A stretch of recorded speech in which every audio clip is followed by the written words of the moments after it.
Hai, ini vlog keempat saya. Di vlog keempat ini saya mau cerita tentang sampah. Dulu pas saya masih kecil, saya sering dengar kebersihan itu adalah sebagian dari iman gitu. Jadi orang gak bersih itu gak beriman gitu. Jadi saya itu orangnya jorok. Tapi pas saya pindah ke sini gitu, saya mau berbagi pengalaman tentang bagaimana cara untuk meningkatkan kualitas kebersihan diri kita gitu. Dan jujur saya buat berkata seperti ini pun juga rasanya rada takut gitu. Jadi seperti kita tahu gitu, beberapa negara memisahkan sampah-sampah, mulai dari sampah kering, basah. Itu dulu pernah saya temuin pas saya masih kuliah, sampah buat kering dan sampah buat basah. Di ITB dulu dipisahin. Di beberapa negara ada juga yang misahin antara botol plastik, kaleng, sampah biasa, yang kertas, bungkus, dan juga ada yang buat makanan. Dan selama beberapa lama saya tinggal di negara-negara Asia Timur seperti ini gitu, saya mulai belajar sesuatu gitu, menghargai sampah. Nah, itu kenapa saya bilang menghargai sampah gitu. Ada juga perkataan yang bilang habis manis sepah dibuang. Kalau dipikir-pikir ya, peribahasa seperti itu tuh kurang bertanggung jawab gitu. Misal kita habis makan sesuatu ya, dibungkus atau makan sesuatu itu, kotakannya masih kotor itu, kita buang gitu aja gitu. Artinya kita memang tidak menghargai si kotakan itu gitu.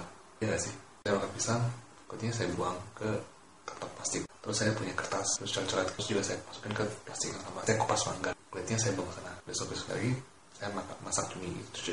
Cumi kan biasanya ada yang pasti tinta-tintanya gitu. Kotoran juga saya masukin ke dalam sana. Di dalam plastik itu gue simpan selama seminggu.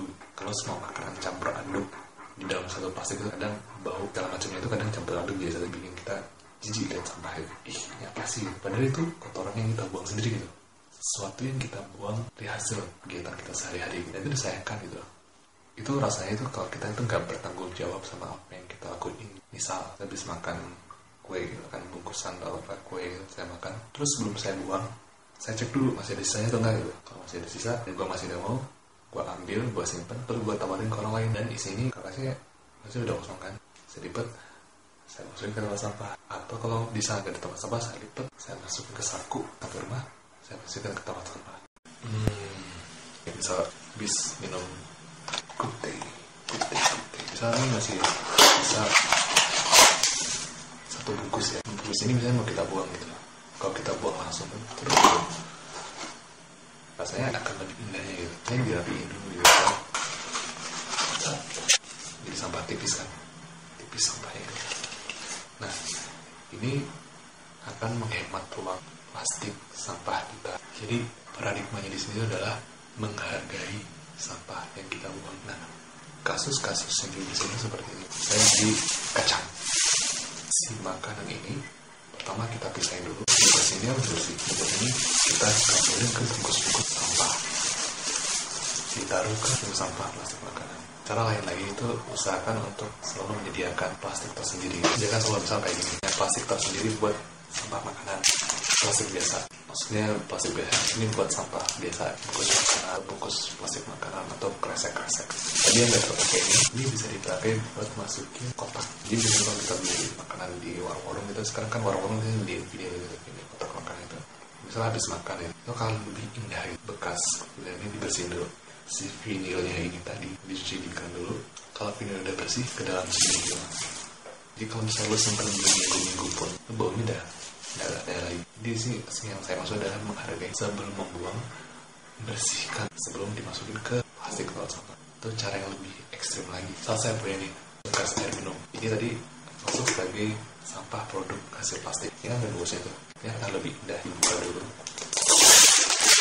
botolnya, dipisahin, dimasukin ke bungkus kertas ini, dimasukin ke tempat sampah untuk hasil produk plastik. Ribet ya. Saya pun juga kadang mikirnya ribet gitu. Tapi kalau misalnya kita membiasakan ini mulai dari awal gitu, lama-lama juga terbiasa juga gitu. Jadi dia dan itu juga ngefek gitu kalau gitu. Saya kalau lo beli sesuatu gitu, lo berpikir ini sampahnya tadi gimana ya gitu. Jadi lo nggak buang aja, lo masih bertanggung jawab sama apa yang lo lakuin gitu. Jadi lo masih menghargai apa yang lo lakuin gitu, apa yang lo makan, apa yang lo konsumsi gitu. Hasilnya produk dari apa yang lo lakukan tuh lo hargai sedemikian rupa sehingga ketika lo lihat hasil-hasil sisa-sisa pembuangan dari pekerjaan lo gitu, lo masih bisa mengapresiasi gitu, lo masih bisa mendekati itu tanpa rasa jijik, lo bahkan masih bangga untuk membuang sampah lo gitu. Lo jadi ngerti gitu, lo habis ngapain, lo habis ini gitu. lu jadi menghargai ketika lo ucapan selamat tinggal yang lebih baik buat mereka gitu. Itu sih. gue nggak sampai segitu amat, tapi kalau gue pikir itu bagus juga ya. Gue pribadi gue masih harus banyak belajar gitu untuk hidup lebih bersih gitu. Tapi setidaknya kalau kita coba untuk mengimprove kehidupan kita sehari-hari gitu, semoga lah ya apa kuliah itu membekas gitu. Jadi gitu sih, sekian blog kali ini.